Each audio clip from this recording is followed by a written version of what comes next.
Welcome back, students. So in your last session we have understood about the differences between your conventional model to your modern software engineering process.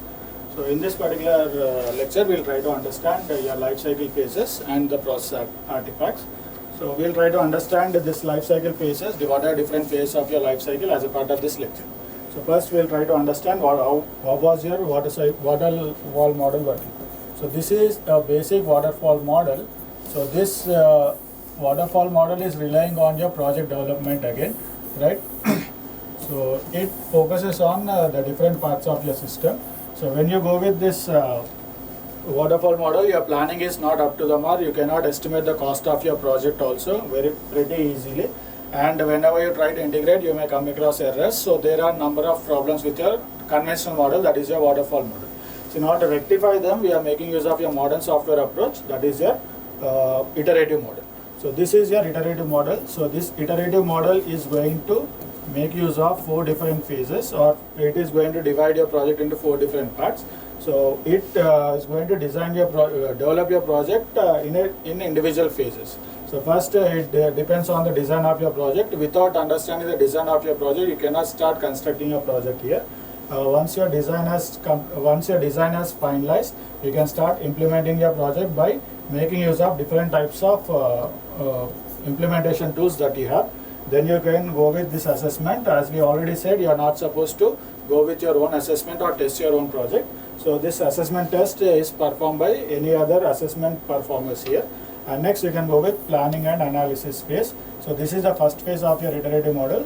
So this is going to understand how effectively you are planning your software and how you are going to analyze your project. What are the necessary requirements of your project? What are unnecessary requirements of your project?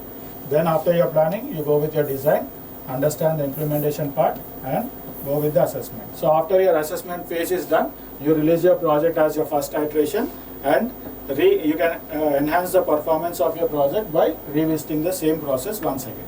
Right.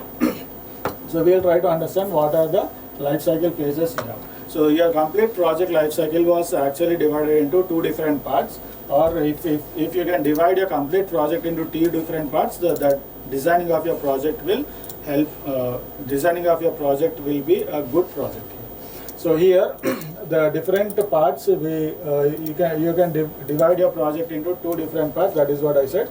So first part or first stage we say it to be a research and development stage, and second stage we say it as your production stage. So in your research and development stage, what you can do is you can understand what are the requirements of your project, what tools you can use into your project, and how it can be enhanced, how you can fine tune your project. So all those phases will fall under your research and development. When you go with this production phase, this basically includes coding your project, designing your designing your project, and testing and analyzing your project after your testing. All those will fall under your production phase, right?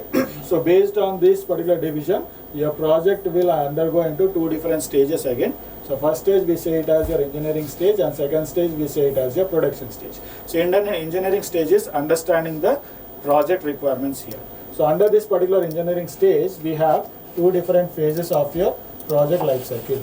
So first phase we say it as your inception phase, and second phase we say it as your elaboration phase.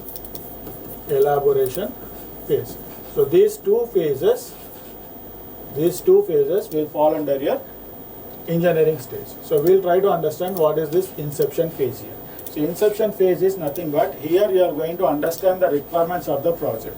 You are going to understand the requirements of the project. So your inception phase basically makes you underlie with one concept called as how you are going to establish the objectives of your project here. So before you start beginning with your project, you are supposed to come to an agreement, that is the software developer need to come to an agreement with the stakeholder. So after coming to that particular agreement, in that particular agreement you are supposed to underline certain points. What are those points are? First you need to define how you are going to come across, or how you are going to justify the different objectives of your software, right? Next you can also go with differentiating between the critical use cases of your project and what are easy use cases of your project. You are supposed to differentiate these in your inception phase. Next you can go with creating your demonstrations. So you can creating at least one basic architecture related to your demonstration will also help the customer understand how your project is going to work, whether any requirements need to be changed or altered. So this will give a basic information on those phases also. So second engineering stage you have is this elaboration phase. So elaboration phase is the most critical phase in all the 4 phases what we are going to discuss now. So this particular elaboration actually depends on 4 characteristics again. So first characteristic we can think about is the size of your project. Size of your project. What is the scope of your project? What is the risk analysis of your project?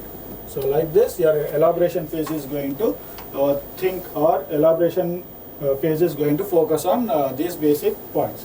So elaboration is extending the requirements of your project here, or extending the functionalities of your project. So this basic extension depends on the size of your project, how many lines of code you are supposed to code, and how many lines of code you can go with increasing now. So what is the scope of your project? To who are the potential users of this particular project? What are the risks that you may come across whenever you are going to increase the scope of your project?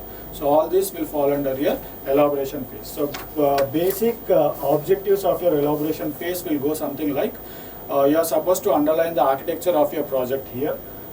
Like you are supposed to create the baseline for creating the architecture of your project.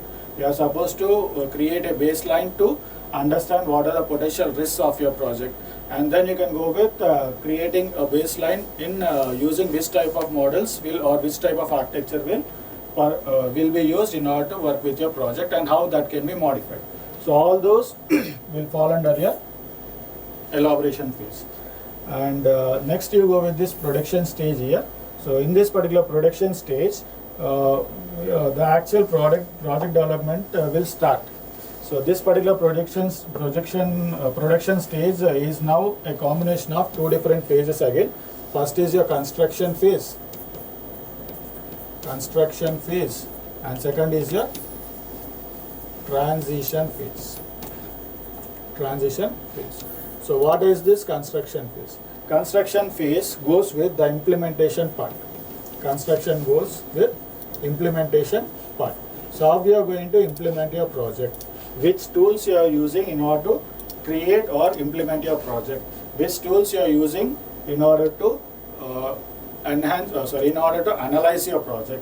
Who are the potential people who are going to work with this particular project? All these will fall under your construction phase. So the primary objectives or the basic objectives of your construction phase will go something like, you are supposed to estimate what is the potential cost of your construction. So you are supposed to understand the potential cost of your construction, and then you are supposed to check whether your software that you are going to release is providing you adequate quality or not. The software which you are going to release is released with an adequate quality as per your end user requirements or not. So these are the basic objectives of your construction phase. And last we'll go with your transition phase. So before we go with your transition phase, this construction goes with the complete development of your project here, development or implementation of your project, right? So last we'll go with the transition phase, and this is the last phase in your production stage. So what is this transition phase? So once you feel that your project was designed as per the customer requirement, now the last phase is you are supposed to deploy that particular project at the user side and check whether it is performing as per the user's requirement or not. So this deployment of your project at the user end, we say it to be a transition phase. So once you have deployed your project, then it is the responsibility of the user to check whether all the requirements of the customer are fully satisfied or not, and then if any further modifications are required in your deployed project, then you can always the user can always report them to the developer here. So this transition phase mostly focuses on the continual improvement of your project after the deployment was successful. So what are the basic objectives of this particular transition phase is supportability. First is supportability. Supportability indicates that once your project is deployed in the customer system, whether the developer is going to provide any support for the particular project or not. So that is one objective of your software.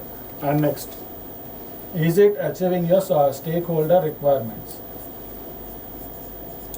Stakeholder requirements. Whether the software which is deployed, is it achieving all the requirements of the stakeholder or not? So these are the different phases of your software lifecycle. So revisiting your points once again. So your software lifecycle consists of 4 phases. First is your inception phase, elaboration phase, construction phase, and transition phase. So these 2 phases are divided into 2 different stages. They are your engineering stage and production stage. So these stages have come out by taking down the 2 requirements, or by dividing your project into 2 different categories. One is your research and development and your production. So that is all about the different life cycle phases of your project. We'll try to understand your process artifacts in your next lecture. Thank you.